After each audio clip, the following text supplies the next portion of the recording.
Okay, this is the Gilliam County Court.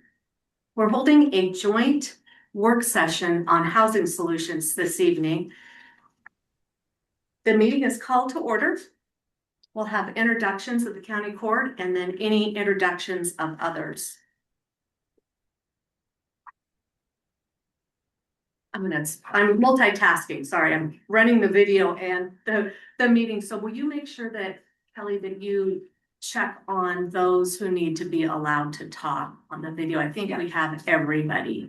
People are just kind of joining quickly. Okay. Yeah, I'll keep an eye on it. All right, thank you. Commissioner Wilkins? Here. Commissioner Watkins? Yep, Okay. Leah Watkins. Yes. Judge Patton? All right, do we have any additions or revisions to the agenda? Okay, this evening we do have special guests appearing virtually, and that is Tanisha Rosas and Andrea Bell. These are Oregon Housing and Community Services Executive Director in Government Relations, and they'll be presenting a presentation.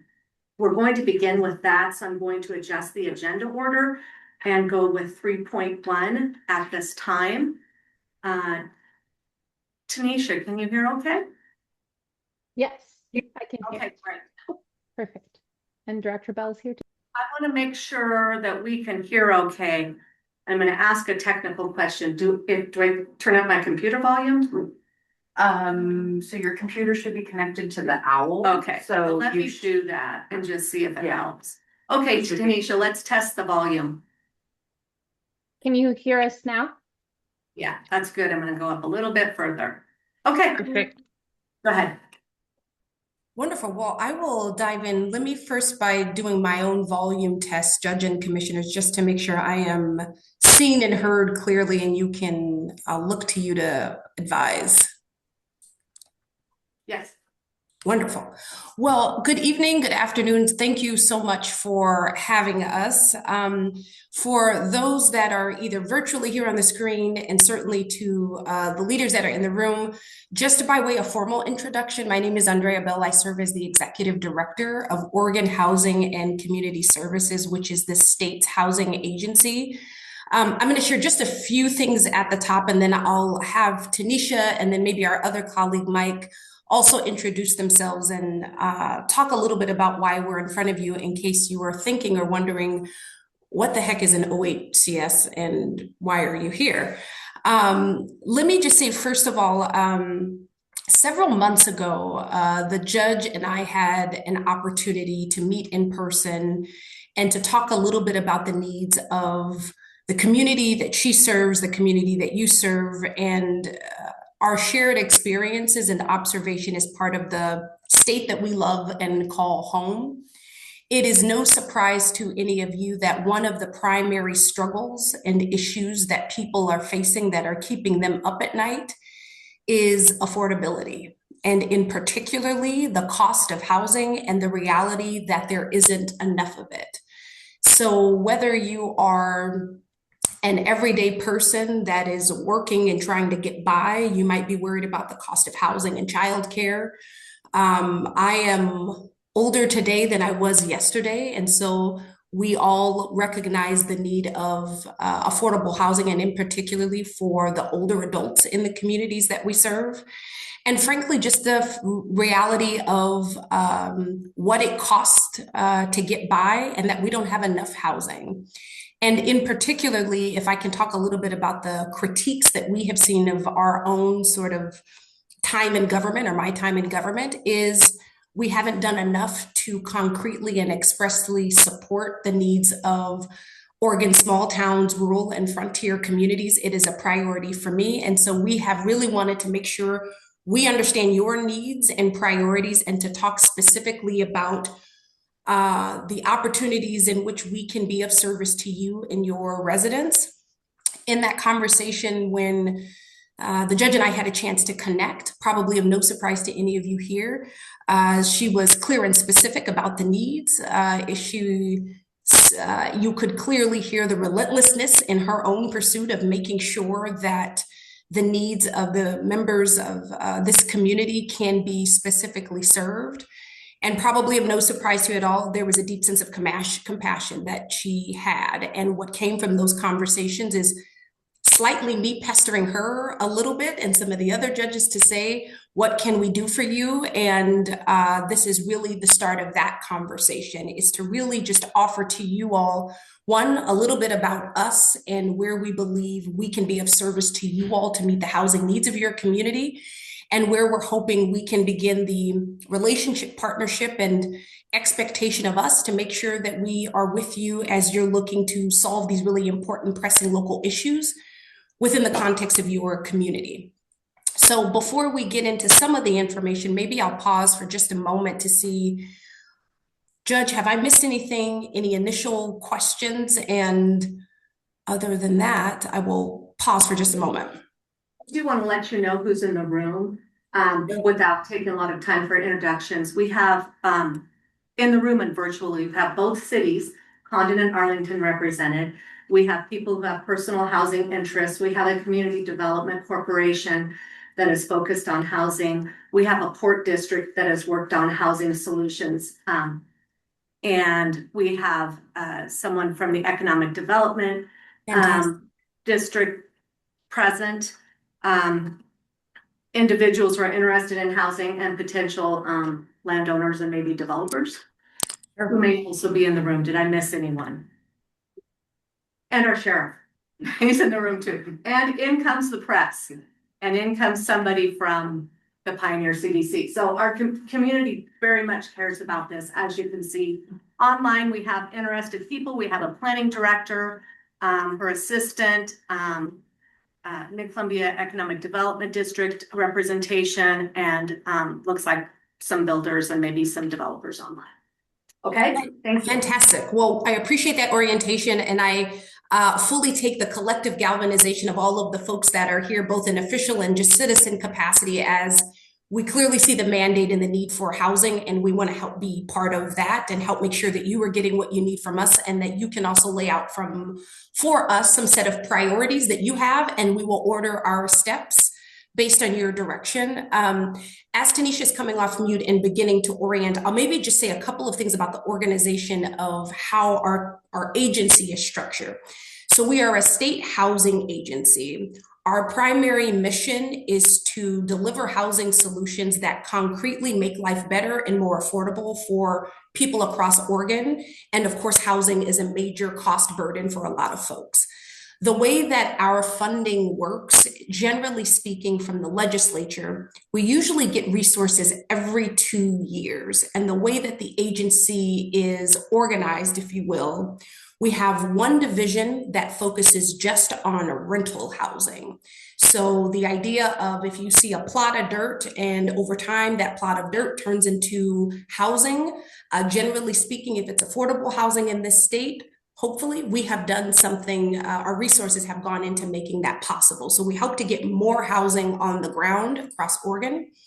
We also have a whole host of different resources, people resources, monetary resources that can help meet communities' needs at different stages of the development pipeline. So let's say you have an idea of something that you want to get built, and there is resources needed for internal capacity. We have resources for that, for pre-development to get the land ready, and then a whole host of oddly acronymed programs, up to 13 or 15, that can all come together in different ways to finance the building of affordable housing. So that's probably our largest division.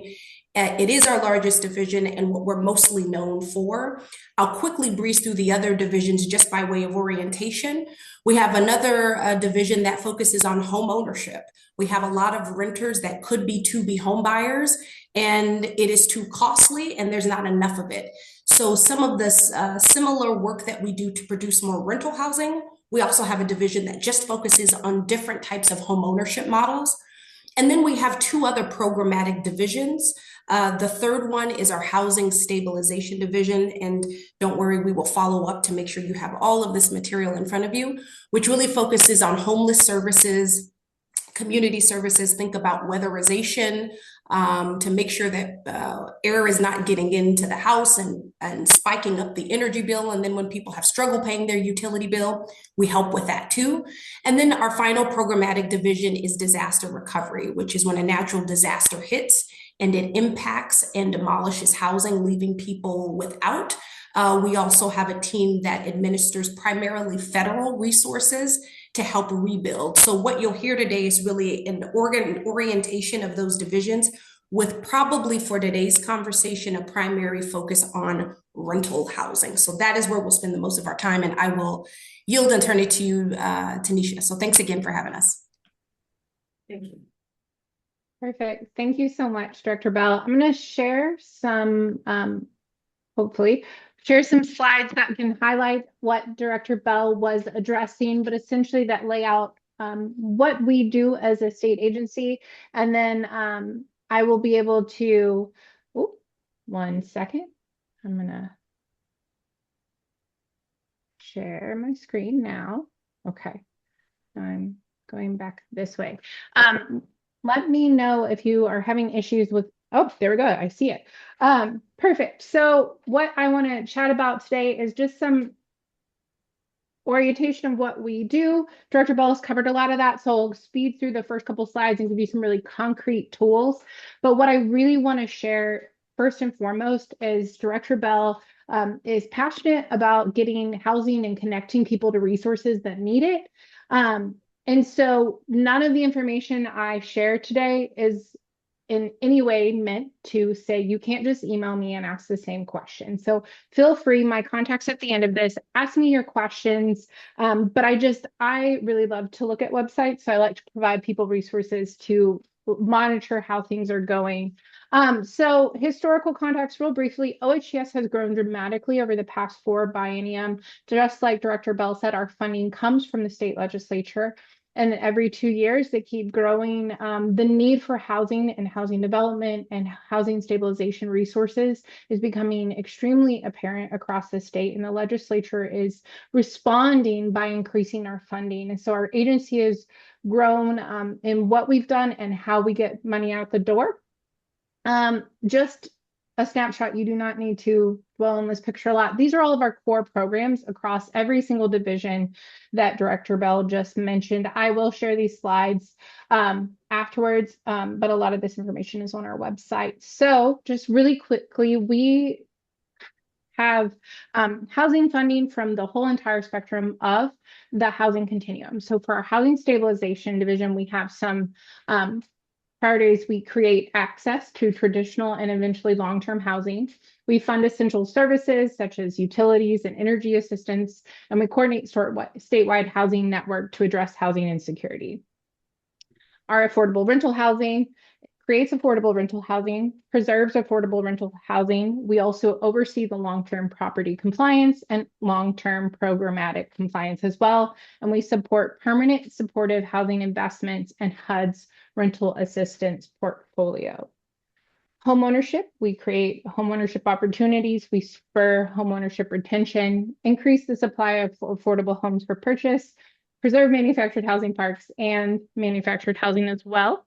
And then lastly, just really briefly, the disaster recovery and resiliency is part of our agency. It was created after the 2020 Labor Day wildfires. So what is most important to y'all is y'all have a bunch of housing discussions later in this conversation that I'm excited to listen to, and then also to share relevant resources that might be helpful for each of those, is where to look for available funding. I try to make this slide as generic as possible in that I want you to be able to refer back to these links in 6 months from now and be like, I have this really obscure request. I'm gonna go look at this and I'm gonna email Tanisha. Signing up for our email to receive email updates. These are all links. I'll make sure you guys have them. That way you know exactly when our resources are online and available and how to be kept up to date on these on all of our resources. We have a non-competitive open year-round funding website. So that includes things like the land acquisition program that Director Bell mentioned. That includes things like pre-development. When there are resources available, that is the main landing point that you'll be able to go to. We also have local government focused funding, that is the Moderate Income Revolving Loan Fund. For the Affordable Rental Housing Division, we have, because the state has provided so much funding, we have kind of revamped how we get funding out the door and created the Oregon centralized application. So it's a non-competitive, open year-round resource. When you are ready to go for a project, you can go in there. What I love about it is we now have technical advisors. So not only do you have me as a resource, you have people that are way smarter than me that know exactly in the moment what's available, when it's available. And you'll be able to reach out to me and I can connect you with them, or you can connect with them directly about just what funding is available right now for my specific project. And they can walk you through each and every option there is and kind of walk you through the next steps. Another way to do that as well is through our intake form that alerts our Affordable Rental Housing Division team members who work through the applications that you are interested in funding. And this is your initial ideas. In addition, we have home ownership funding opportunities. They're NOFO. I haven't actually checked the website today, but information about the available resources that are coming out this year and how to go after those will be published online on that link in the next couple of days. And then lastly, for housing stabilization funds, that's the link to the Community Action Program of East Central Oregon. So that is a lot of information. I just wanted you to know we have resources online, but most important, you have me and you have other people at our agency that can meet with you if you have questions about specific projects, specific funding resources. If you're just curious about a funding resource, feel free to reach out to me. I really like talking about these things. And so this is something that I'm hoping can be used long-term for y'all, but also know that you always have a place at OHCS to reach out to and ask about which funding would be best for your specific project that you are specifically interested in. So I will pause there. Another sort of resources, but just again, noting if you have questions, please email me. I am happy to get answers if you ever have them, but you can also ask questions now.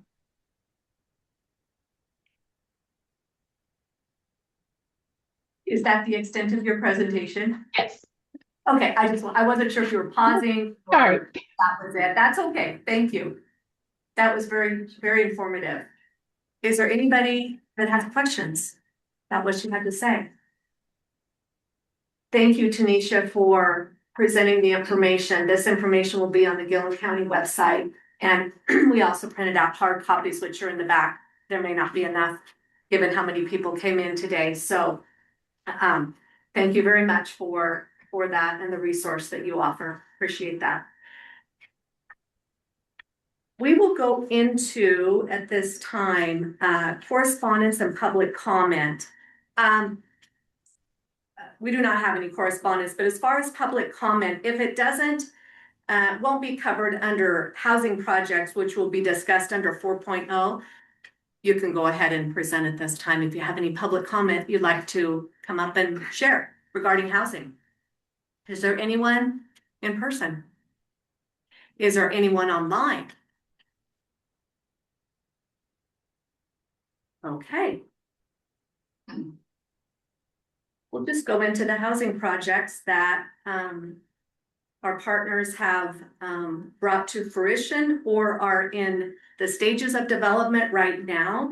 And we'll just go through the list and ask that each representative of each project come up and just give an overview of the project. It will allow the state housing to understand what we have going on, and will also allow us to hear what you have to say about any challenges that you had, where you're at in the project, and we'll just go ahead and begin with Alkali Ridge, Port of Arlington.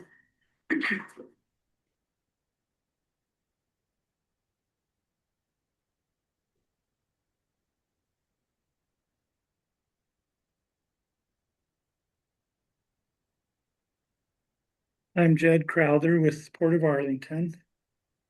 First of all, I just want to thank the court for hosting the Housing Solutions Workshop. Just to see how many people came tonight, I think that's a good demonstration of the need and the willingness, the desire to make things expand and improve here in Gilliam County.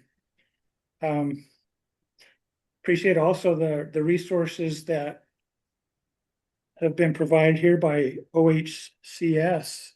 Um, we've kind of motored along with the best we can do, and it's great to have more resources and support to help accomplish these projects. We can learn a lot by working together, and our project is kind of in its infancy compared to other projects that are building housing and moving forward on that front. Ours is a little different in that we bought a blank piece of ground except for one house within a 38-acre parcel with some elevation challenges and with some platting issues, some planning issues that needed to be resolved first. But in all of that, it's so important for us to have good communication and collaboration as we work together. The ultimate goal is to focus on what's best for our communities. And I think on that vein, the port has shown a willingness and a sense of purpose to be able to partner and welcome working together on projects. So simply put, for our Alkali Ridge, I like to think in terms of goal, plan, and action. The goal is workforce housing. The plan took a while because it involved purchasing the property, annexation, partition, subdivision plat, then engineering design, and ultimately civil construction. And so for results, we're still at that lot creation phase as compared to others that are, building and renting units and flying ahead. So I'm here to listen and learn from those experiences that have kind of paved the way for us to work through our steps and take it from here and advance it some more. Alkali Ridge is a logical expansion of the city of Arlington that meshes with existing development. It provides community-wide benefit, and we see it as an investment in sustained growth and progress for a whole county. Alkali Ridge features new looped roadway connections and better water lines for fire flow. At this stage, 17 new residential lots were created. Each has a unique placement and variety and development options that go with that. So really our goal, plan, and action is becoming a reality with added value that we've added along the way as we've taken those steps. As I see it, the port's role is largely to work on that infrastructure, to plan, prepare, and develop, give added value to land. And now we're in a marketing role where the port has hired two related marketing firms to help both on the angle of selling completed lots and on the focus for workforce housing to expand those and prepare for further development on those ones. All of this background work is becoming more visible now with built out streets, and it's easier to envision instead of just looking on a flat piece of paper. As you recognize, this is built on the side canyon of Arlington, and so there are some challenges with hillside construction there too.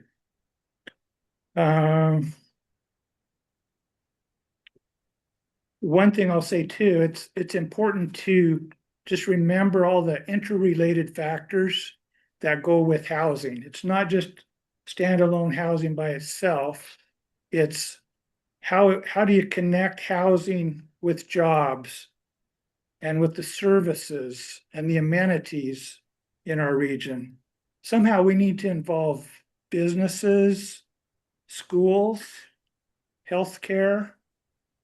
All of these play a part in making a cohesive and valuable progression in our communities, in our region. From a port standpoint, I mean, our primary role is economic development, but we see workforce housing as a key element that links with that economic development. And we need to tie it into the local community benefit. We need to match what works for here and will be a value in the future. With that, we need to be positive, inviting, and welcoming. And sometimes it's easy to try and see what's wrong with a project, but we kind of had a blank slate. We've prepared that backbone infrastructure, and where we go from here hinges on the need. We want to fill that need for housing options. Not everybody can go build a house on a lot. We need to have some rental options too, but they need to mesh with existing development and not overburden city services or take away the feel of the community. We think we've done our best to balance those needs, and we've got some site separation that both buffers existing use and the ability to expand further. So with that, I'm encouraged by a good start, with the turnout tonight. I think that's a good testament to the people wanting to see solutions and helping us grow together.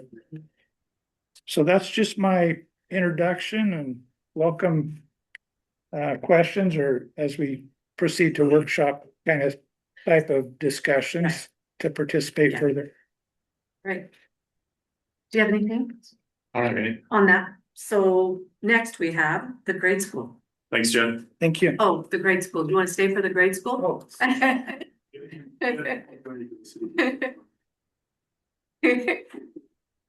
We put them back to back for a reason, apparently. So, yeah.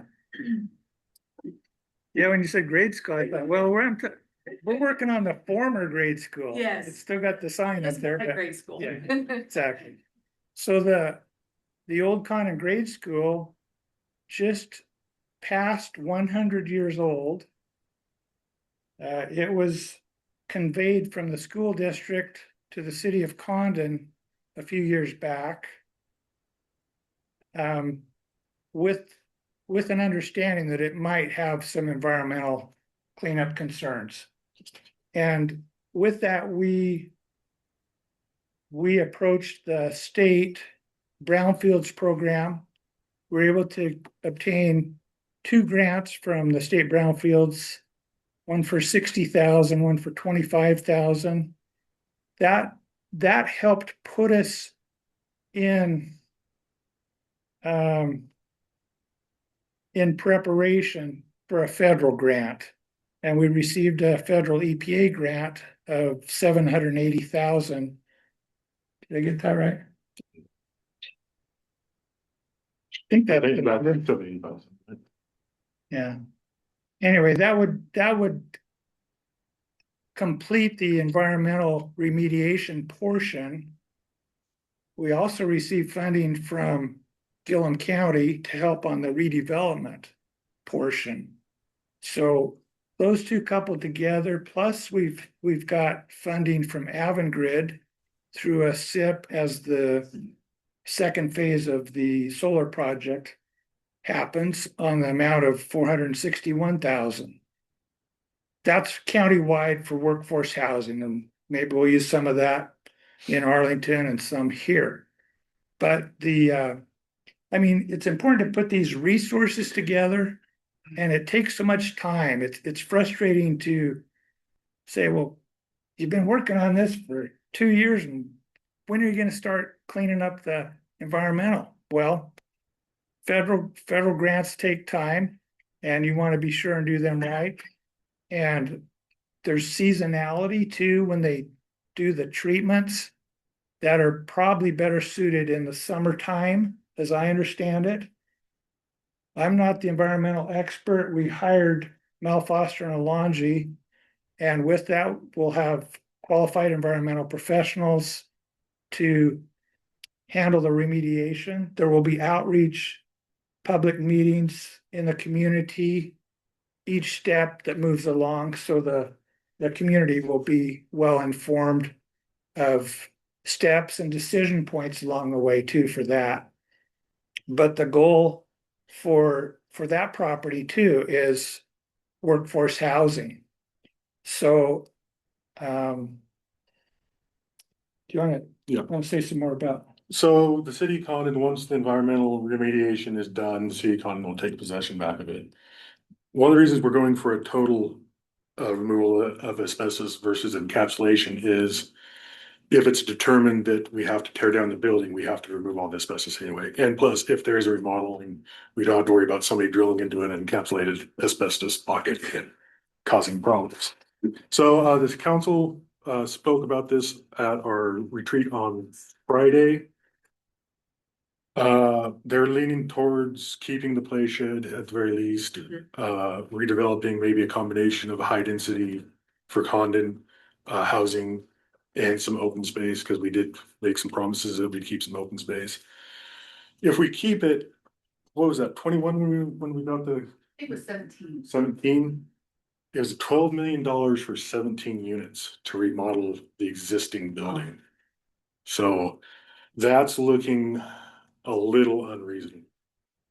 So nothing has been decided, nothing has been set in stone, but we're leaning towards demolition. Unfortunately. Okay.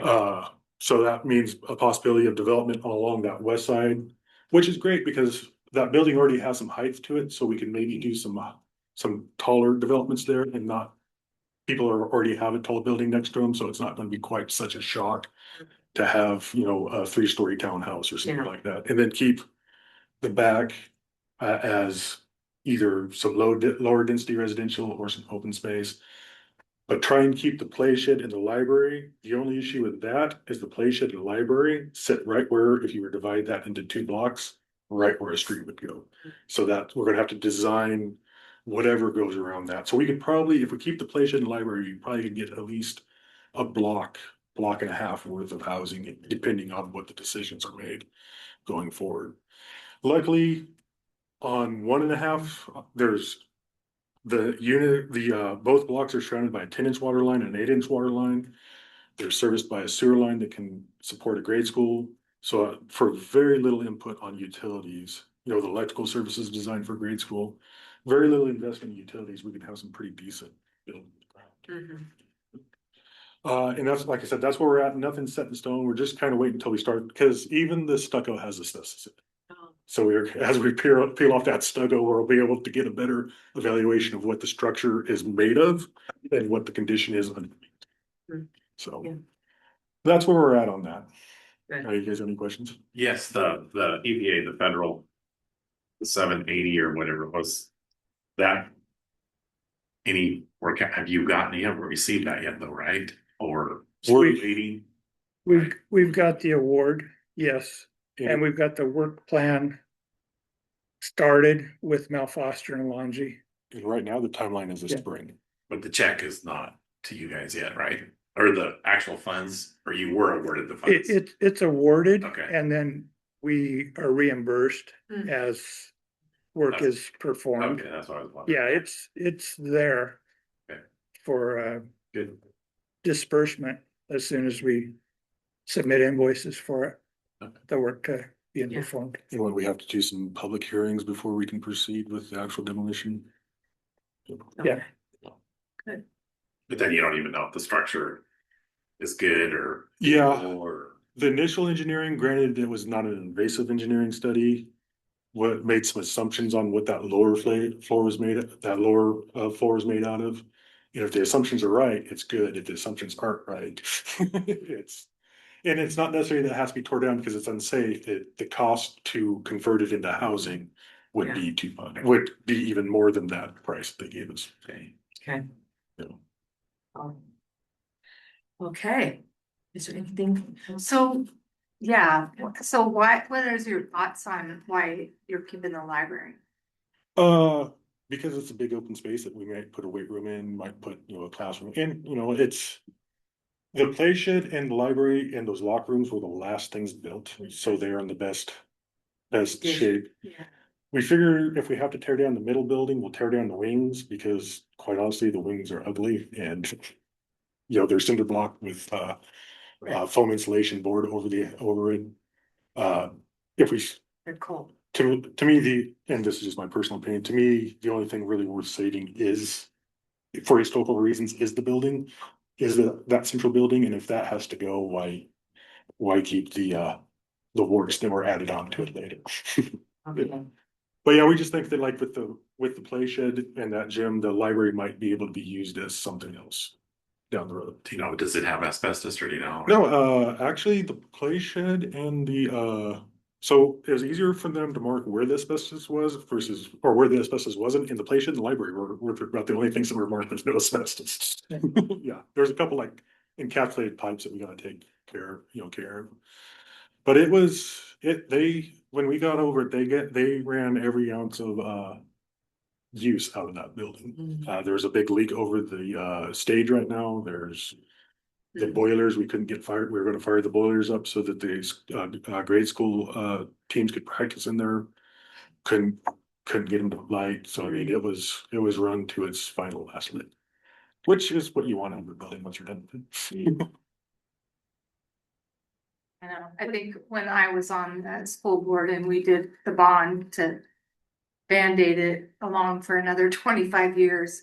At that time, I think all the water was leaking down, in the building on the sides, on the top. So I'm guessing they're gonna find some. And like that used to have radiant floor heating in the wings, that's been damaged and cracked. I mean, it's got a lot of. What year was it built? 1926, 25 for the main building, and then the additions were completed up through the 50s and 60s. I think the locker rooms were done in the 60s, the play shed locker rooms. So. Okay. Okay. All right, thank you. Do you have any other questions? I don't have any. Okay. Thank you. Thank you. It really does help to hear, everybody hears the same thing. Yeah. Status, from you. So that's good. Thank you. All right, so we have a ball field project. So you have to plan your CBC. Come on up, Rob. Okay, Turi. Rob Turi, Executive Director, Pioneer Community Development. And I'll let Gib tell you how we got the ball field set up to make it investable. So when we originally secured the old grade school building, what we wanted was the ball field. And they made us take the old grade school building along with it in exchange for the ball field. This is a project that I'd been encouraging for a few years while it was still a school district, that we need to put houses there. Comments I got was, well, where will the baseball team play baseball? It's like, if we don't build houses, we won't have a baseball team to play baseball on a baseball field. So we can always find somewhere else to put a baseball field. So we secured, was federal grants included in the research on this? Yes. Yeah. So, Because we could fill you in on the financing of the on the project. field, we had two projects going at one time in the city, and so we got the main lines to the Fairway Housing Project up by the golf course. And with that was. Do you want to come up, Kathleen? Then if anybody on Zoom is unable to hear, Oh, sorry. Sorry. Yeah. Thank you. The ball field was financed from, in COVID when we got it, the city got it. So we've got, about 150,000 from COVID funds. We got 166,000 from the state of Oregon that was in relation to COVID funds. We got about $200,000 from the Gilliam County through the capital improvement projects. And then the city funded the remaining part. So I think of all those, I think we were up to, the city put in about 170,000 of our own funds. And those were based on savings and, waste management funds, SIP funds, and all of that. So, done with your spiel. Yeah. Okay, so it's built out to currently 14 units, which works out, our blocks are 1.4 acres per block, which that 14 units works out to 10 units per acre, which I think the state mandate for programs going forward is 5 units for a rural community and needs 2,500. So if we were doing with state money, we far exceeded what that requirement would have been. They're all completed out. They're finally all have taxes paid. So overall, that block is paying $24,173 into taxes and bonds. Out of that, a countywide district like Gilliam County or the Port is seeing a 0.1% increase in tax revenues. A South County district like the school district, we don't pay in the fire district because we're inside the city limits, but school district, health district, and cemetery district is seeing a 0.7% increase. City of Condon is seeing a 2.9% increase. So that is a pretty significant increase in our revenue off of this investment. And what we figure 15 to 20 years to get our investment back out of this. Before we knew how much taxes, we Yeah. thought it would take 16 years to get the city's investment back. But based on what Gib found out, I'm thinking it's more of probably around 10 to 12 Yeah. is what we would get the investment back on. And then that's not including the increased revenue from water and sewer bills. That's not including that stuff. Rob, you ready? Well, thanks to everything that the city did to make this ball field an investable project. Pioneer Community Development, as Catherine said, it was at the time of COVID, so we were having a real slowdown in the use of our programs after 2018, 2019, 2020 even. But everybody got a little cold feet, as you can imagine. It wasn't doing much. So our board got together and said, hey, one house had been built on there already. So there was one house and nothing else at that time. So our board got together and said, hey, let's put some skin in the game of our own funds, not related to the county. And we got a capital investment grant from the county, combined with our 25% match of that, which was approximately 245,000. And we built 2 duplex units on the opposite ends of the ball field. The first one was actually for the Frontier 911, which has had a history of having a very hard time finding housing for their employees, and specifically contract employees that come in and work, a few times and go back home. And so we have a master lease with them that gives them the flexibility to move people in and out without having to sign a new lease every time, somebody comes in for a few weeks. And that's worked out, really, really well to this point. The other duplex has a workforce, very young man in it that was just thrilled to have a new nice place to live. And the other one is for a senior couple that wanted to come back to Condon and be closer to the family. So those were really good for us. The Gib mentioned 12 units. We, using our Gilliam County Attainable Housing loan and grant programs, worked with actually a father and son development team. Each of them had to build a triplex with an ADU as well. Quadplex. It's a quadplex. Quadplex. Quadplex triggers it. That's it. ADU triggers other things. Anyway, and that created 8 units in there, but they used our Gilliam County Attainable loan construction loan fund, which provides construction loans at 3%, which is just a huge incentive versus you're looking at probably 7 to 10 right now for construction. They took advantage of our grant programs within the attainable housing for utility extensions from the street to the, to the house or duplex in this particular deal. And the biggest thing they took advantage of was our Gilliam County Attainable Housing New Rental Development Grant, which provides $20,000 per unit. Actually, for this particular project, obviously there was 4 each. So these folks got $80,000 in a grant, which they ultimately used to pay down their loan. But that, obviously made the deal considerably, easier to finance on their part and pencil out. But for 160,000 with the 2 of them, we just developed 8 new units. And as Gibbs said, we increased the tax rolls, and really, I think, really dressed up the neighborhood. I think, all of the things that have been built are really well done. And I think they've really added a lot, here in Condon. So if I could add just one thing, one of the things that made this possible, I think, is the city and the city planning commission took it upon themselves to relook at the code, the zoning code of that lot. And so R1, they allowed up to 4 units without having to go to a conditional use permit. So it was a permitted use. So once you have a permitted use, you don't have to go through a hearing, you don't have to,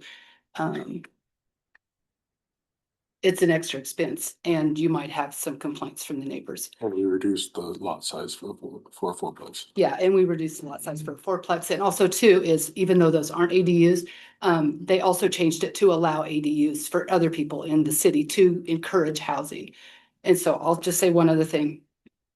When the city sold this, they sold it to a local developer for a bargain price because there were covenants that went with this to spur them to get this block done. And one of them is that you had to build within 2 years. And you also had to build stick homes. They could be modular. They couldn't be manufactured homes. I think there were some room because it was COVID. It took a little while to get them to sell the lots. It was Amy Coy. And once they were able to sell them, she actually built one of the houses on there just because she knew she had to get it done. So there were some extensions available, but Amy Coy got it sold and done, and it was all done within 4.5 to 5 years. I think what's great about this project, it allowed the city, the government to focus on infrastructure, which that's what we can do. And also, from what I've talked to contractors that do infrastructure, they don't really charge a different prevailing wage between a private project and a public project. But allowed, instead of having that layer between the city, the developer, and the construction company, I was able to be on site every day talking with, because it was a crew working directly for me. So we were able to do it quicker. As problems presented themselves, we were able to not have multiple meetings about how we're going to solve this deal. We could solve it on the spot as long as we were meeting the public works standards and all that stuff. So I think that's, let the public do the infrastructure, let the private people build the house, build the buildings. Yeah. Good. So that's what's been done at the ball field, and it'd be great to duplicate it, somewhere else. Love to do something like that in Arlington if there's anything available, lot wise. Yeah. Ford has some, Well, they've got different plans at this point. not all. Might have a lot for you. We've, Some lot.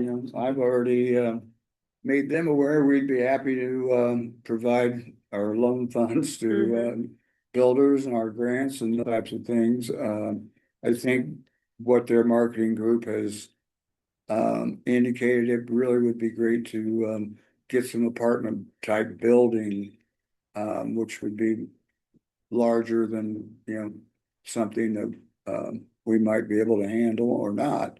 Mhm. But that would be great. Another example that just came up recently was there was a derelict house here in Condon that was for sale. And I contacted the listing agent and said, hey, we've got a bunch of really great programs for this type of tear down situation, and had her put them in her listing. And now it's for sale. I mean, now it's been purchased. Already. Yeah, somebody's already bought it, hasn't closed yet, but we've been in contact with the Great, we new, talked about with that. the new owner. And he's gonna take advantage of everything. He's gonna take advantage of the tear down grant, the utilities grant. He's gonna build a duplex. And he'll take advantage of the 5-year grants. Just, I wanted to mention that too. These per unit grants, the $20,000 grants, require the people who receive the grants to sign a restrictive covenant with Pioneer Community Development that says they will keep those units as a long-term rental for a minimum of 5 years. If they violate this is actually a lien against the property that gets recorded. If they happen to violate the agreement or decide they want to sell the units rather than wait 5 years, they're required to pay us back on a prorated basis, however many months are left in that 5-year agreement. So we're making sure that they are here for at least 5 years. And typically after that, it gives them a nice, rental history, as well. So that's really helped a lot. We've done over 25 of those 5-year agreements now. And, provided, when I say long-term rentals, our definition is a minimum month-to-month lease. Yeah, So nothing, shorter than that. right. Well, And that's like I great. said, that's been successful. Mhm. And we'd really like to, continue to use the programs that the county has funded for us to Right. create more housing. Do you think that, since we're talking about your programs, is there, good understanding of the programs? Is the more that Gilliam County could do to help the public know what there is in an easy to understand way? We're here. We can utilize our website. Put it on your website and make it, kind of obvious to look Housing. at. Yeah. Housing rehab. Okay. Right. And for example, we just recently at our board meeting last week, we're hearing from contractors that our loan amounts were just not relevant anymore. Our maximum loan amounts were not relative to the market these days. So we have now increased our single family maximum loan to 300,000 or 85% of the completed value, and 450,000 for multifamily. And that was from 370 to 450 Okay. and 250 to 300. And again, the loans are county money that returns Yeah. to the county, provides interest for administration of the programs. I don't think we've come to the county for admin funds for No. at least 4 years, maybe. And so that's worked well. That brings me to a question about whether we should be creating a program to further incentivize lot development for the private investor. So just so everybody knows, I realize I never introduced myself, Gib Wilkin, City of Condon, various other organizations. There's just inside the city limits, there's 15 blocks, roughly 15 blocks that are wheat field. That's not including grass fields like Fairway Housing or the Potter blocks or anything like that. So if we could develop blocks to close to the density we're doing at Ballfield and places in town, and most of those are for sale for the right price.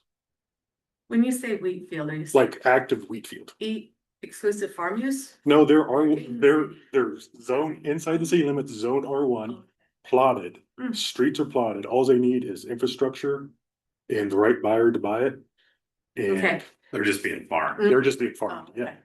So there's a block of 6 behind the state sheds. There's however much, I can't remember how much I estimated, your brother's property there by the county sheds. There's at least 3 blocks I know will never sell there. And Mhm. you know, granted, if people want their space, at least they bought the blocks and are blocking it up themselves. But I mean, Condon's got a lot of potential to grow if. And one of the reasons I'm getting ahead of myself with Fairway Housing, one of the reasons why the city went with Fair Housing is we had a private developer come and want the city to put in water sewer to their blocks, but they didn't want to guarantee us a density. And so we were sitting around the office one day, it's like, well, we have that 7 acres that we own. If we're going to put money into infrastructure, why don't we do it and get that property out of government hands, get it into private hands and get it into paying taxes into the community. Right. And if I have a feeling, if a private developer wants us to put in infrastructure for them, they need to guarantee us a certain amount of density in a certain amount of time. Because sprawl and pipe in the ground serving very few houses bankrupt cities, because you put a pipe in for an 8-inch pipe in for that deal, you have to collect that money to stay up on maintenance on that street. Okay. Do you know some of those blocks you were talking about? I don't know, just power close to it or? Ours, pretty close, yeah, they're all pretty snugged up to development, developed parts of town now. Okay. Okay. Thank you. I think the stuff that sat on that piece right before where my dad's house was, I think some of the issues was if you put sewer in, it was gonna take a pumping station and some different things like that. Yeah, and it's, pumping stations aren't ideal, but if it is what it is, what you need to do to get housing, then that's what you need to do to get housing. Unless you.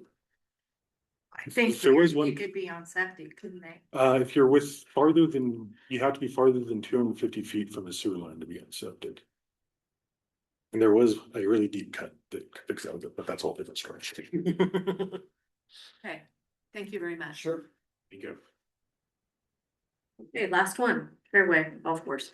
So, I just had a conversation with these, surveys yesterday. They're finishing up the subdivision plot pretty soon. Hopefully we can get, so for those of you who don't know Fairway Housing, it's roughly 47 lots at 7,500 square foot per lot. Say it again, 47 lots. At 7,500 square foot per lot, roughly. There's some variation throughout the deal. Right now it's divided into four phases. We're hoping that with that grant we've got from the county that we can at least get to the engineering on phase 1 this spring. And my crew has caught up on our major things that we have to fix on our water system. So I'm hoping maybe if the council lets us, we can put in some water and sewer pipe this summer. The issue we're going to run into that is paving and sidewalks. Streets and sidewalks are expensive. I just paid $285,000 for 2 blocks of paving, so for 600, 700 feet of paving. We've all seen the prices on those sidewalks that we're doing, just 1 block of sidewalk that we're doing with the county money. I think we're up to almost 500,000 for 1 block of sidewalk. Granted, it's on ODOT and that adds some fees to it. So that's where we're at on that. I mean, we've got a lot of interest. We've had interest from individuals who are looking to downsize, older couples that don't necessarily want the half acre in a shop. They want something small. We've had builders approach us. They seem to want 4 lots. And if they had 4 lots, they'd be swinging hammers and building stuff, which that 4 lots comes up quite a bit. So in 1975, Lincoln and Church, a contractor put in 4-starter homes. 1977 at Bryant, a contractor come in and put in 4-starter homes. The only issue is those starter homes are, well, for the most part, occupied by the people that moved in there and started their family. Yeah. So But yeah, that 4 lots for ability to come in seems to come up quite a bit. It seems to have come up quite a bit over history. So that's where we're at there. We've actually been working on fairway housing longer than Ballfield or the old grade school. When the city gained possession of that, we decided to focus on the stuff that had utilities easier and closer and would be, in theory, less expensive to develop. So that's all I got on that. I just want to clarify one thing that Gibb said. It's the money that they're using right now for the grant on to finish up fairway housing is actually a state grant from 100,000 from the housing services. The county grant that we used to get the pipe.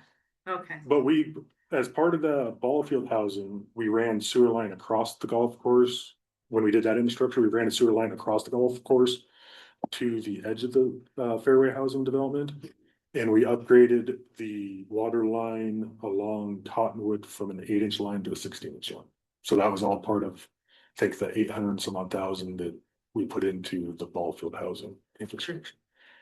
Okay, So thank you. I think that's everything. Thank you very much. Okay. Thanks, Gabe. Yep.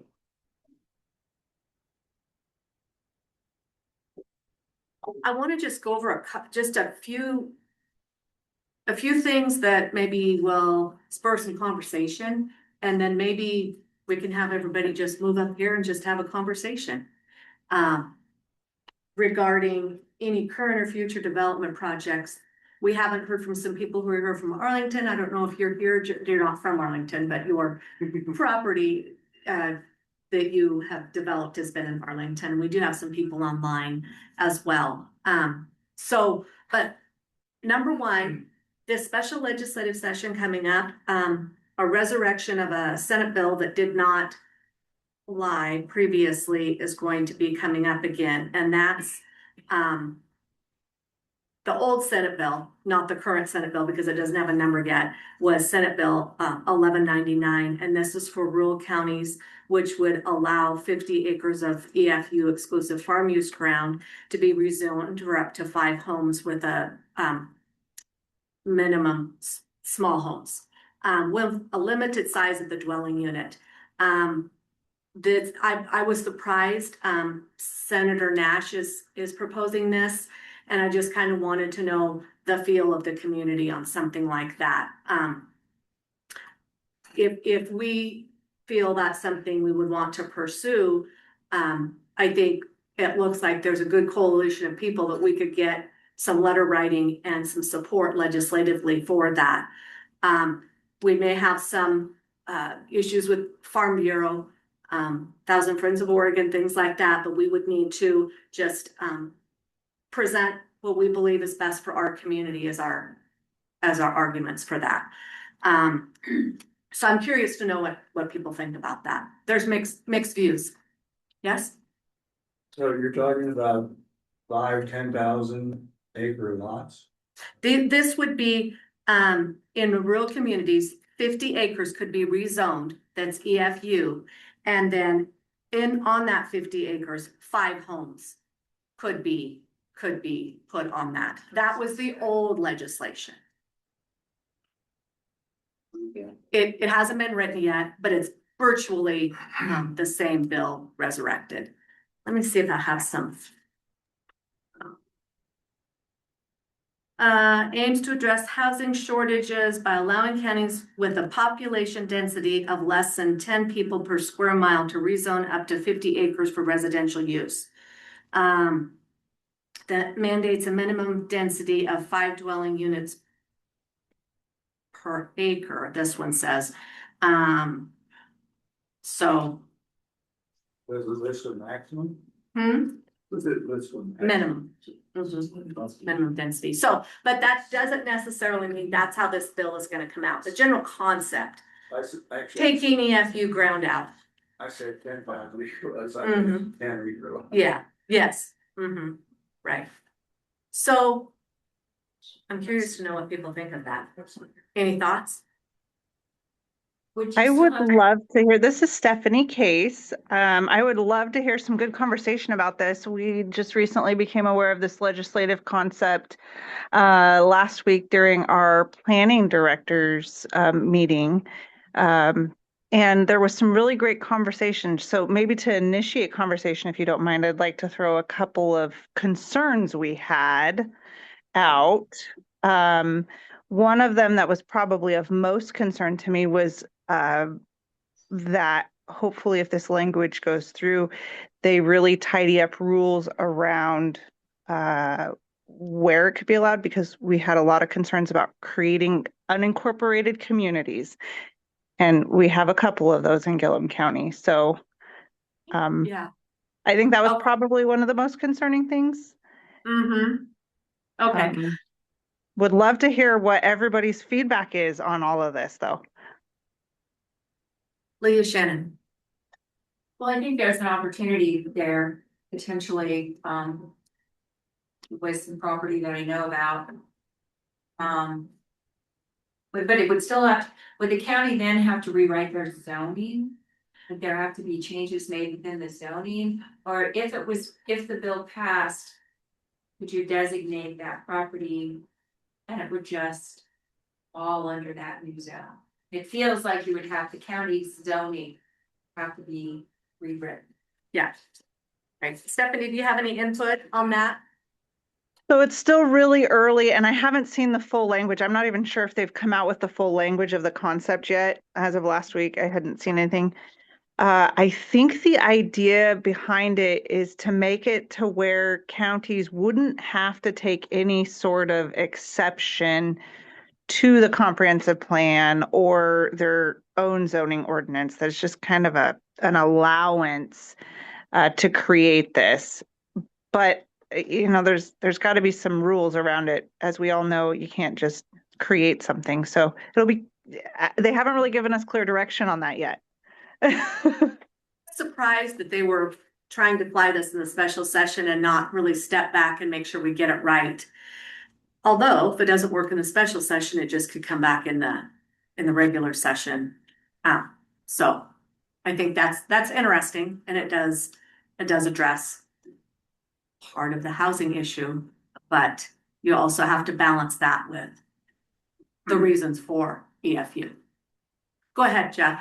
I certainly wouldn't take exception to doing that, but for Gilliam County, I don't think ultimately we have a shortage of lots available, even within both communities. Arlington, there's a huge portion of Arlington that's zoned residential, is completely undeveloped. Hard to develop some of it, really hard, but developable. And then in Condon, as Gibb said, I mean, we have there's a number of lots in town and within the city limits or within the growth band. And I'm not sure it would really make a meaningful impact in Gilliam County in terms of relieving the housing. It's more, I think, an issue of getting capital together to put the infrastructure in to support the housing. Well, yeah. It's a problem that can be solved with money. Right. Yeah. Well, there may be people, I hear what you say. I wonder if there's people that just want to live out of the city limits. I would say in my recent search for small acreage out of city limits, there is not a lot of small acreage outside of city limits available out there, and I think there is a market for that. There's totally a market, but this was gonna limit, these were gonna be like, as I understood it, 5 houses per acre, right? So that's equivalent to five houses seven houses. per acre. It's like I haven't 8,500 seen square that. foot lot. Exactly. So, I mean, a common lot's Yes. theoretically 50 by 100, but they're really 100 by 100. Yeah. So most of them were. So I mean, they're smaller than most of the lots, many of the lots, Right. or what we think of as lots in Condon. So just to give you a guys idea of like a city common block is 1.4 acres. To get to 5 per acre, you have to have 7 houses on that one. Yes, no, I misunderstood that. I thought we were So talking yes, small there is a acreage, market for that, but but this doesn't solve that. this problem. doesn't solve that. Yeah. Okay. Yeah. Which that's a problem. And it is just allowed. It doesn't mean that would happen. Maybe there would just be one, but Stephanie, did you have anything else you wanted to add about that one? No, I appreciate hearing what everybody had to say. Thank you. Good, good. yeah, it's good to hear people's point of view and input and. We'll see what to do is create an email list based on this meeting. This can be an email list regarding housing, that we can go forward with, and then we can share the legislation. Allow you to follow it and see what it actually says. As she said, it's not even written yet. So I think that would be good. And every other issue we bring up here. Foreclosed property, House Bill 2089 was affixed to a Supreme Court case. Tyler was the case, and it had to do with disadvantaged people who lose their property through tax foreclosure, and those properties that are deeded back to the county. And that there has been legislation under House Bill 2089 to solidify the process. So we have a process now, and Gilliam County is going to be pursuing 3 properties that have been deeded to Gilliam County that were previously foreclosed. At our February 4th meeting, there will be a resolution, and we will be beginning the process of selling those properties. There are a lot of details about how they have to be sold. There's no longer a sheriff's sale that has to be sold at a minimum bid on the first attempt, which is 2/3 of the fair market value, which is defined as the real market value. So it's the Stark property. There's 11 acres on Cottonwood, and then there's a little piece at Lone Rock. So just a little bit of help to try to get those properties on the tax roll.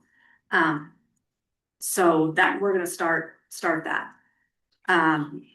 If they don't sell the first time for the minimum bid, we can go back and sell for top taxes and costs on the second attempt. So, and there's a process to the proceeds have to be available to the person who lost the property and any other claimant to the property. So that's a little piece.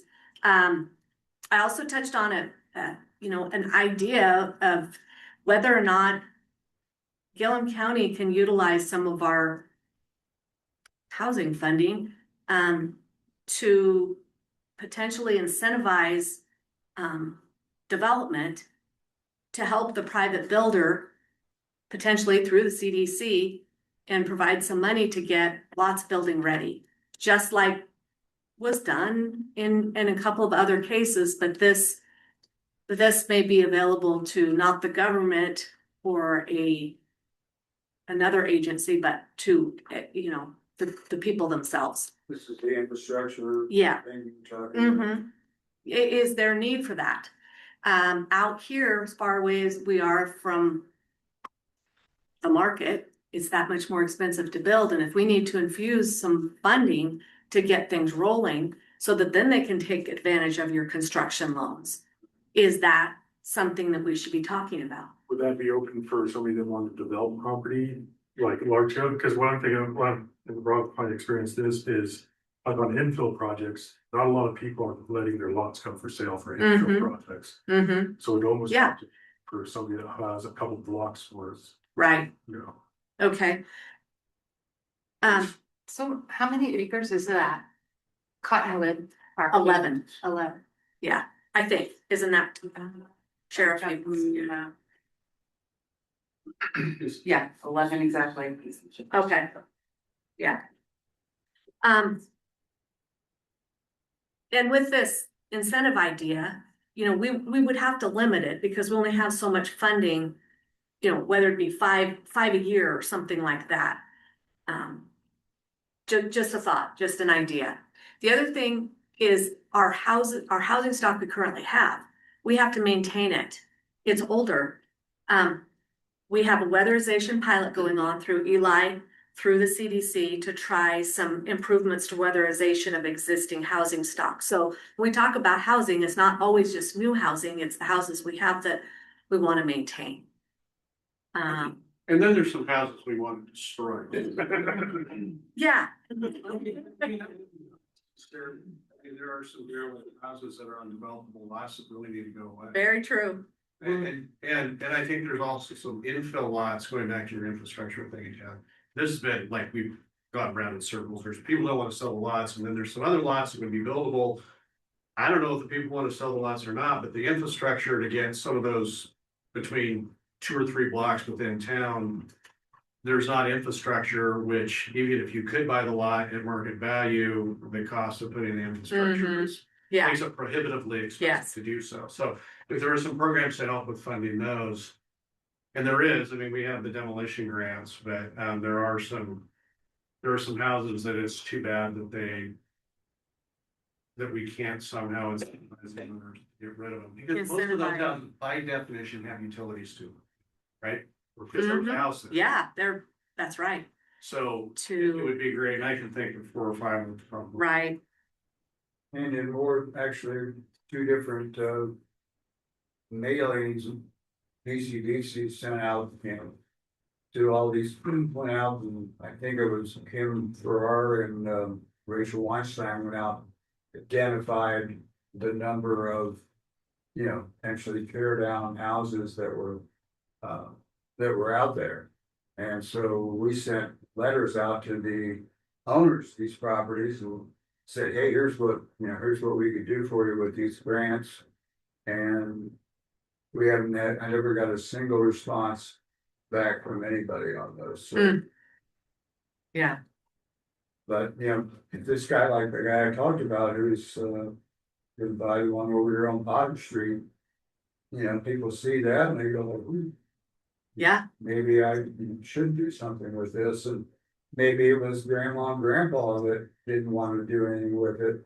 And, for the kids who may be elsewhere now, it just is a burden, hmm it's not expensive, but, it's just something that's out there and they can't come out and visit and stay in it because it's not habitable. right, So why not make something out of it? So I think to your point, we do need to have, and to Jeff's point, we do need to have a broad spectrum of housing. There's not one type of housing that we can focus on that's gonna solve our problem, because we have such a shortage of all types of housing. Clear across the board.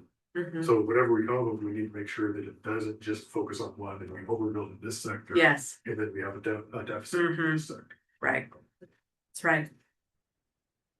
Which brings, So one thing that I've kind of worked on and I think we're missing is, I hate to use the word low income housing, but I think we need to talk about it. Because I think there's people in this town that cannot afford the new rentals. They can't afford to buy their own house. And the rents are going up. And I'm thinking more of Main Street employees and those, we don't have a housing authority. What I would love to do to take care of our own is to create, and we've had this discussion multiple times, in-house. Either tie it to an employer, such as Summit Springs, or tie it to the school, like what they used to have teachers, and able to have like a master lease, like Rob was talking about, that the people that work at Summit Springs and that live on Main Street are able to afford a clean, safe home. And they don't have to get 5 roommates to make it work, That's one thing I would love to see, is have a discussion of how we're going to house the people, so the people that live here and that work here can live here. And we don't price them out like some of the other places. My other thing too is that I brought up is, when we're looking for a developer, I'm wondering if we might have a sister city or a sister county that has a lot of builders, that, hey, if you do a building development in Boardman, and you're gonna build 300 apartments on this contract with state funding or county funding, we would like you to build 1 duplex or 3 duplexes in Condon.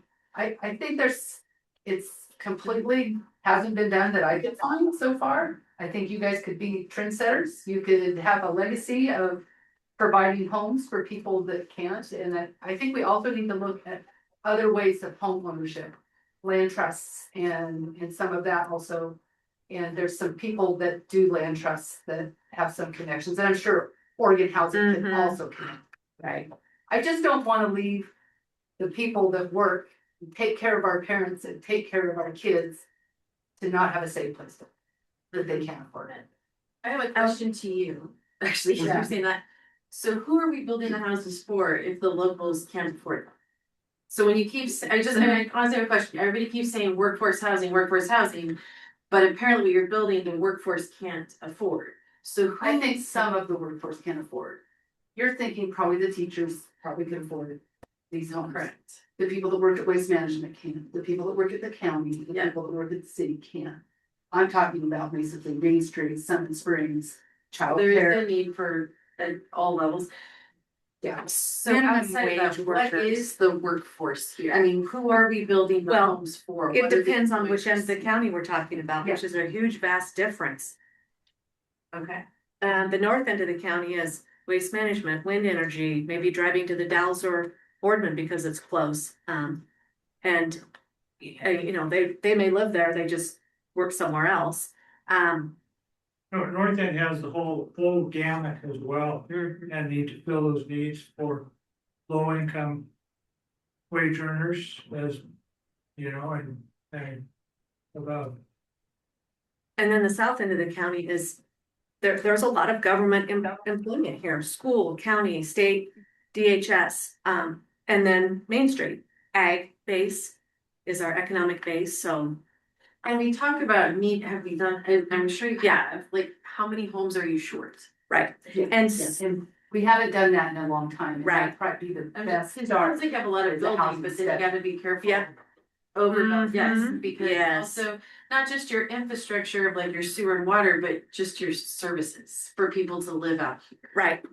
So that's what brought me to, should we be hiring or utilizing through the state, or maybe planning can help us, a housing specialist or consultant to help us with study?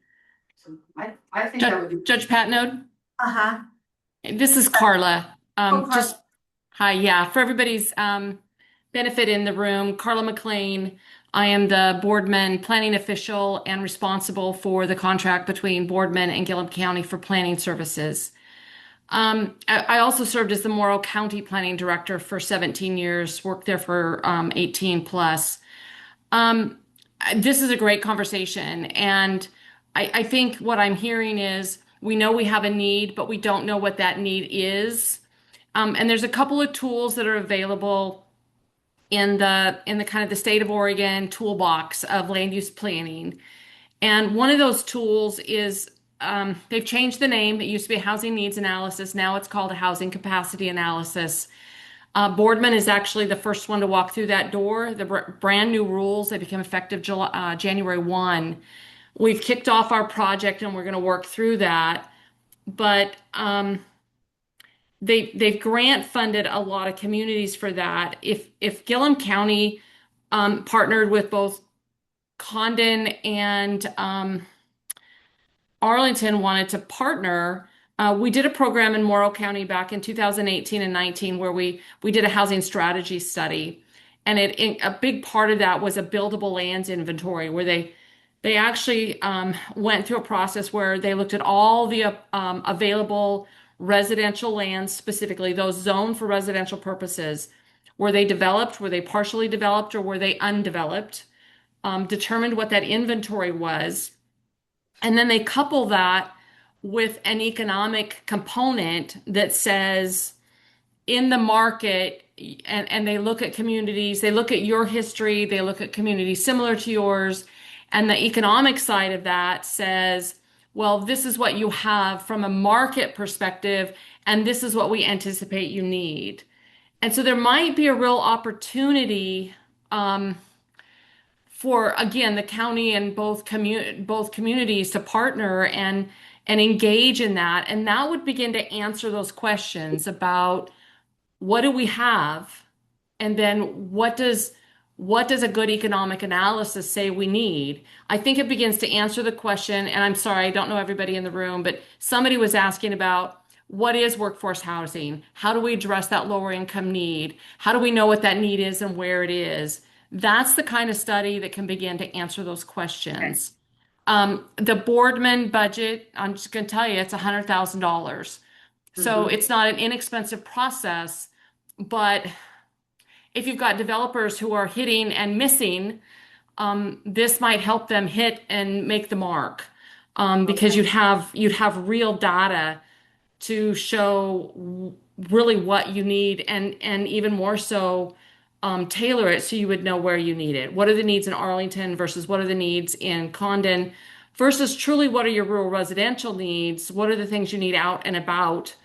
Is there a need for Lone Rock? What's the need for your unincorporated community? So anyway, if there was a desire to pursue that, be glad to talk to you about that.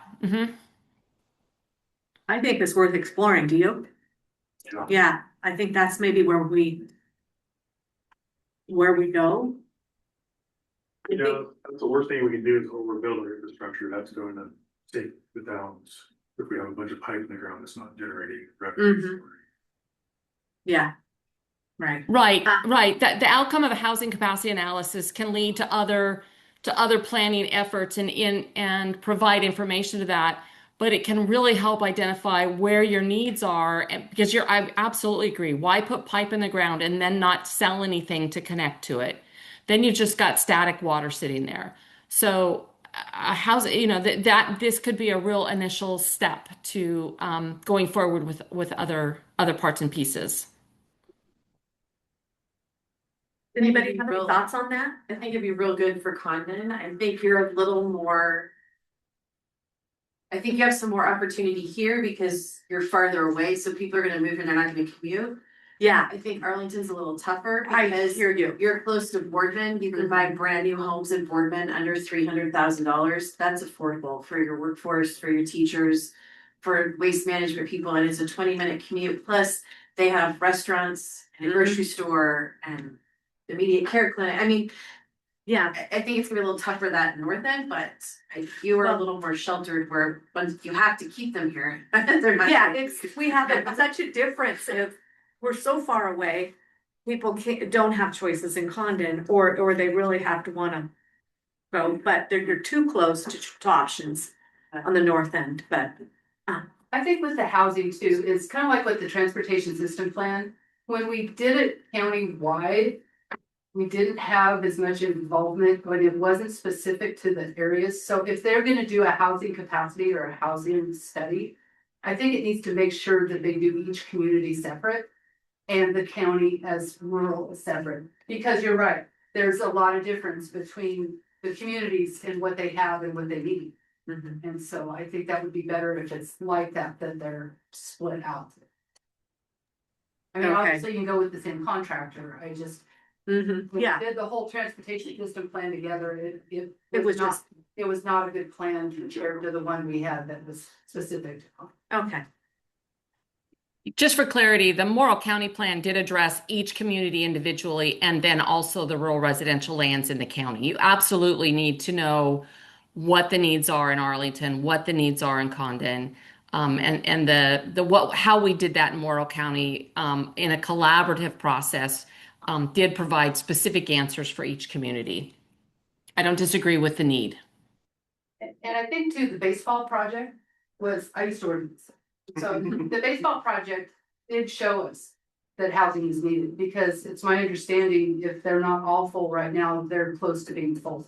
So obviously that was that was a need that was filled. And we kind of took a leap of faith without a study to do it. But or for them to do it, but I think a study would be really good to pinpoint some of the other down. And we did do a study back in 2017 that was run or facilitated by Oregon Solutions, Portland State. yeah, Oregon. It was called Oregon, wasn't it called Oregon Solutions, something like that? Anyway. It was Anyway, Portland State. a group, and there was probably 20 of us that were involved from both ends. And as I mentioned, there's a map available from them that shows, buildable lots. I think it was only done in Condon, it may have been done in Arlington. But as we know, Arlington doesn't have nearly the amount of buildable lots that are potentially exist in Condon. right. So I think we've done some of that. Obviously, we need to be updated. That's the wrong track there, but. I don't remember if we did a whole lot of the specific needs of each city. So in the buildable lot survey was just me and Larry driving by and going, oh, we could put something there. Mhm. So I mean, it wasn't, that in depth. That might have been another one. It might have been this one. Anyway, Okay. it's good to do it. Yeah, I think it's good to do it. It's been time gone by. We're 9 years from then. Maybe there's something we can still glean from that. Do you have that? Okay, okay. Yeah, Yeah, I think Kim and Rachel did it, and it's all color coded and all kinds of stuff. Yeah. That would be a good place to start. good. It was We all approved it. The county court approved it. The cities both approved it also. 2016, 17. Yeah. 10 years ago. Okay. I think we should pursue, So one, talk to Carla. Go ahead. no, I was gonna say, I think you were talking about what the definition of workforce housing was. I think one of the, at the PCDC, or at least the way that I've thought about it is, we had some data, I think, we looked at the median income and then like 25% of the median income and said, okay, we're gonna take that and we're gonna say 30% of that can be spent on it. And that's kind of where we should be for targeting, like, what is an affordable workforce house, right, for the community. And then, as far as the Main Streets stuff goes, I have real concerns about pursuing, or whether it is realistic to pursue single family dwellings for, people making minimum wage. I'm not sure we can sustain. And I think, you're gonna have to have super units, frankly, I think to make that work. Or small, one bedroom, small apartments. Or you could have small apartments, it's gonna have to be multifamily. Oh, yeah. But the other thing that I don't wanna lose sight of too is, and one of the things we're sensitive to is making sure that we don't price out the private renter, private homeowners that we're not, and I think there's a danger of doing that. We wanna make sure that private individuals, and whether they're using our programs or not, can still, that we're not pricing them out, we're not out competing them. We need to have those people building rentals, Yes. and so we have to be careful about too much public payment stuff. Yes, and that's, Keeping it affordable. Yeah, keeping it Yes. affordable, Too but at the much same time, but not only affordable for the worker, but also affordable for the person building it that's investing the money in it. And I think that's where us focusing on the infrastructure and having private people do the building, I think that might squeeze that a little bit. Yeah, if you can get the infrastructure in place, it makes it a lot easier Right. to make that investment work, right. maybe. Okay, I'm gonna stop. There's some people online who haven't said anything. Is there anyone online that wants to weigh into this conversation?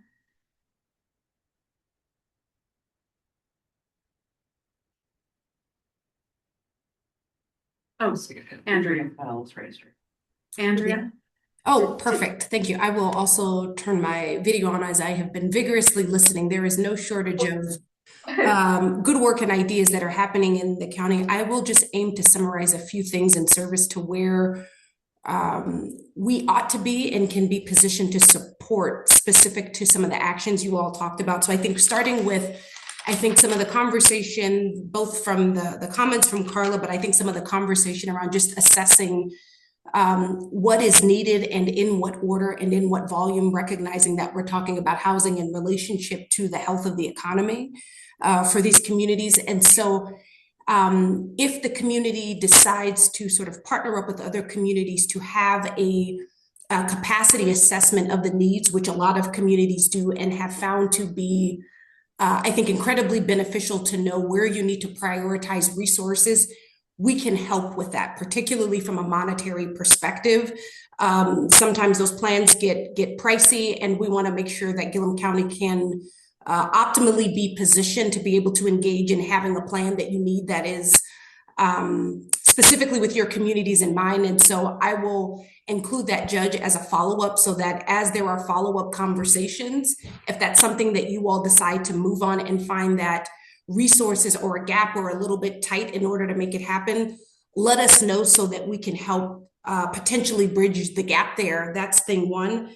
The other thing is I heard specifically two projects, the Port of Arlington ball field, and there was maybe one other one that was mentioned, both on the infrastructure side and on the financing side, just in terms of building the stack together. There's some initial ideas that we have about where we think our resources could be a really good fit to come alongside that, not to blow up the plans by any means, but essentially to help fill any critical resource gaps. So if that feels like a place that is a priority and of use to you, I will include that as a follow-up within the next couple of days as well. I think one of the other things that I had heard as part of the need was also infrastructure needs. It is probably of no surprise over the last probably 3 to 5 years, the state of Oregon has been a little slower in terms of making concerted and ongoing investments for infrastructure needs, particularly in the case of those reaching our small towns and rural communities. That is not the case today. There's still more to be done and more that is needed, but we are better equipped today with tools and resources specifically to address infrastructure needs. I say all of that, one, because I'll include that as a follow-up, but as you're finding infrastructure needs and gaps from a financing perspective, we're here at the table with you in whatever way you might need us in whatever capacity. And then, of course, you all are having the conversations that I think our state and our nation is having right now, which is about affordability and to try to make sure that people that live in the community can continue to afford to live in the community. And the reality is, for a lot of places across Oregon, that is getting tougher and tougher, or where folks are able to find an affordable place and there's no childcare or affordable childcare in that regard. And so I will just say, whether it is workforce housing building up to 60% or 120% of AMI, I imagine that there might also be a very acute need for housing for folks that have very low or extremely low incomes. So service workers that keep our community going, that care for our folks, that keep some of the critical stores and services just moving every day, to make sure that as we're building, the folks that can continue to be here and want to grow here and can continue to see their future there, that they have an ability to do that. So all to say, this is really helpful for us. And the last thing that I'll just say as well is, it seems as though state bills just recently dropped for short session. So in whatever way that we can be of utility in pining through some of those bills or thinking through what might come next from it, we are here to certainly be of service. And again, Judge, I appreciate you letting us be here, and we'll follow up with some areas where we think that we can move sooner rather than later to help support on some of the areas that are of priority and that are already that you good folks have put in motion. Thank you so much. Okay. It's 6:37. Hopefully we're done here around 7 o'clock. That's a 2-hour meeting. We can keep doing this. I see this as a real need, and you know, the pursuing the study and working with Carla to find out how they went about it in Boardman, and also working with the state on that. Do we feel like that's the direction we would like to go? Okay. We will work on that. We will get that going. And then I wrote down, because I wasn't sure if the video would show, and we only have a recording, everyone who's here, so we can put you all on an email list to keep everyone informed about what's going on with the legislation, and you know, a summary of what we discussed, of course, the minutes of this meeting. Is there anything else anyone wanted to add right now? There's one thing. Yeah. So going back to multifamily housing, one of the questions I have, because we were talking about, you know, particularly low income housing and like apartment units, but when the PCDC did the duplexes at the ball field, there had also been another study done, and I get kind of jaded about study after study for what to build larger multifamily units at the golf course. And our conclusion was, and I think there's some fundamental reasons why this is true, that the duplex was the least expensive house that we could deliver per unit, per bedroom. And so where, if you're gonna do a study, one of the things is it even a possibility to do an apartment, right? And deliver that any cheaper than a duplex? It should, and is that what we should be focusing really for that market? I know that's kind of it seems kind of narrow, but it does affect things like, for example, the school project, right? Where the school is probably being demoed. Maybe that would be a place for an apartment, but I'm just not convinced for a number of reasons. You change building codes, you end up having to have fire sprinklers, there's a whole bunch of things. If it's publicly funded, it triggers prevailing wage, it's over $750,000. So there's a whole litany of things that stack up against the larger multifamily developments. And so that's one of the things I think is worth a part of the study, something to look at, is what is the least expensive per bedroom unit that you can deliver, system that you can deliver a home. If we're trying to like make the most of our dollars. Yes, right? I hear you. Have any thoughts, comments? Well, I know now, North End, a couple of contractors that I visited with and stuff. There's so much development going on to the west of us, the Dalles, Boardman, Hermiston. It's a challenge to get some contractors. They're so busy, they're not interested in traveling, and I get that. And I don't know how you solve it. Like Jeff said, dollars fixes a lot of things, but that is a challenge that's out there now also. I don't know if it's hitting, probably doesn't affect Boardman as much as that, you know, and I don't know about on a commercial side either, you know, but I know just for like housing, even trying to get somebody for remodel or they're just not as many out there seem hungry to travel, and they're busy, I guess. So always pay a premium for. Yeah. That's kind of like you said that, you know, having them build multiple at one point is better. Yes. Yeah, we've had at the city, we've had a couple builders come approach us. That's listed, and there are 4 lots. That could be 4 spec homes, that could be 3 custom homes and a spec home, that could be, you know, any combination of that. They just, for them to mobilize a crew to Condon, they need to be working on 4 houses or 4 buildings at one go. Right. And I don't know, that's, you know, a universal deal or just what's that for different crew. Yes.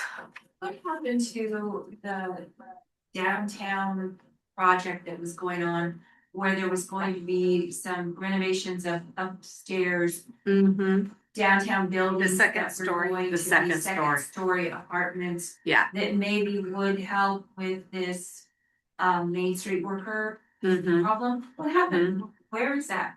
Yeah, Chamber of Commerce. Yeah, go ahead. I'll make a comment about what the fundamental problem I see with that program. It goes back to building. So when you mix under the current building code, you mix commercial, and this is, it's not the 1 and 2 family development code, it's the structural specialty code, which covers everything but pretty much housing. When you do residential mixed with commercial, 2 things are true. You have fire sprinklers and you have fire rated construction between the commercial use and the residential use. Now, there's some ways to get that grandfathered in for if you can make a claim that there was an existing use, which there's 1 or 2 buildings downtown, maybe you can do that, but some of them you cannot make that argument. And I think that's one of the fundamental problems with that program, while well-intentioned. Unless you can solve that building codes problem, it's an intractable problem, because I've looked at it and it's like, well, okay, we're gonna have fire sprinklers and we're gonna have to do a bunch of interior remodeling to get fire separation. That kills it right there. And so I think that's one of the reasons that at least I've been approached by one person that wanted to do that. And I'm like, and I approached the building official about it and I'm like, can we look at an alternative means and methods? And I hadn't heard back. But Right. I think you're gonna have a way to do that, to make that I also think maybe the concept was beyond the Frontier Chamber being able to do this. No.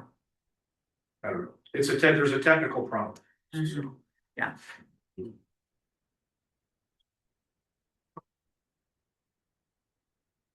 But it is, I mean, it is an interesting idea. New Orleans, Nashville. Even Oregon Main There's Street places is like one of that. their main Mhm. things that they're promoting to try to Mhm. generate new interest in Yeah. little main streets to Mhm. revive main streets. I remember when they came to Arlington and did the walkthrough, one of the things that he really it said many times was, when you want to revamp your downtown, and you're going to add buildings, always make sure that you've got residential in the Mhm. business in the bottom residential. Yeah. And keep that Mhm. in your main street area. Yeah. And it made sense, but Mhm. it sounds like it's harder to do then. Yeah. I'd like Judge, to talk more about that. Yes. Carla McLean again. If you're capturing a list for potential legislative concepts, Uh-huh. identify a building codes uh, review of mixed use and conversion of maybe buildings that aren't at full capacity, to maybe have some exceptions available. I'm just thinking about the gentleman's comments that are there. Mhm.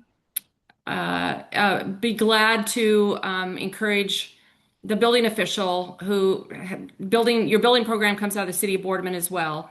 I'm happy to encourage our building official to reach out and maybe have some conversations at a future meeting here of this group to kind of talk about what some of those building regulations are. And then if we can put together a good legislative concept, maybe we can get some movement of some ability for small rural communities to find ways for them to allow some creativity, particularly in situations where it's a reuse of a building. I don't disagree that the building codes can be onerous and difficult, and mixed use is going to be an issue in more and more communities. So if you're capturing legislative concepts, I'd be happy to work with you on that one too. Okay, that sounds good. Good. Well, the one thing at Condon, they were talking about apartments, we've got that privately owned apartment building on North Main. Yes. The remodel was stalled out and nobody could get a hold of that outfit to see where they're at. What help they need. Yeah. What I know help they they came need. and replaced all the windows and tore the Yeah, sidewalk out, or Mhm. the stairs and then left. but that's been going on, what, 6 years? Right. Yeah. And that's That's It's apartments. that's 5 housing units. what? I think it's 4 or 5 housing units. Oh, okay. Yeah. Yeah, those are all. The subject, I knew this meeting would be like this. It can just grow. Where do you focus? And it's so difficult, but I think all the things are doable that we talked about today. I think as far as not so far out of line, we can't pursue answers. Well, sometimes the no answers. Yeah, So, putting effort towards that direction. but it also ties in what you said about that privately owned apartment building to these other vacant lots. Who owns these properties and is there a way to make contact with them so that we can pursue what do you need to?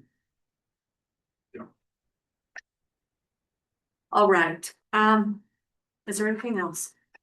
It's enough for today, okay? Well, I'm gonna put together an email list. If that's okay with all of you, subject will be housing. And we could just keep this going and work with city boardmen, follow the legislation. I do want to continue to talk with this Pioneer CDC about seeing if we can come up with something with some funding for some lot development, if we need to pursue that, if you're comfortable with that.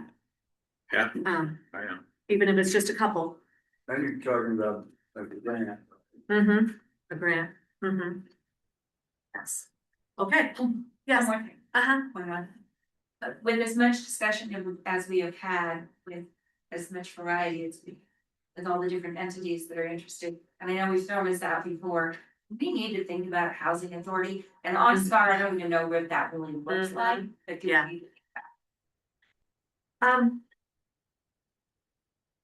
Do you have any experience with that? No? Rutgers got its housing authority. Doesn't Umatilla County have? Carla, do you know? I don't know. Sorry, what was the question? Housing authority. What is Yeah. that? Yes, Umatilla County has a housing authority and they do some activity in Boardman and in Morrow County as well. They Hefner doesn't have one. Okay, Hepner has the senior facility, and I know they have a housing authority that is attached to that, but I don't fully understand the relationship. So and it's been a number of years since I've had any interaction with that. But the senior facility that's there on Main Street where they've got the kind of the commercial, well, it's more the community room for the living, and then the second, I don't know if it's a 3 or 4 story building, but then there's residential units above it. It's a really cool mixed use that they did a number of years ago. okay. All right, is there anything else? No, anything else in the audience? Anybody online? Okay, meeting's adjourned. Thank you for coming.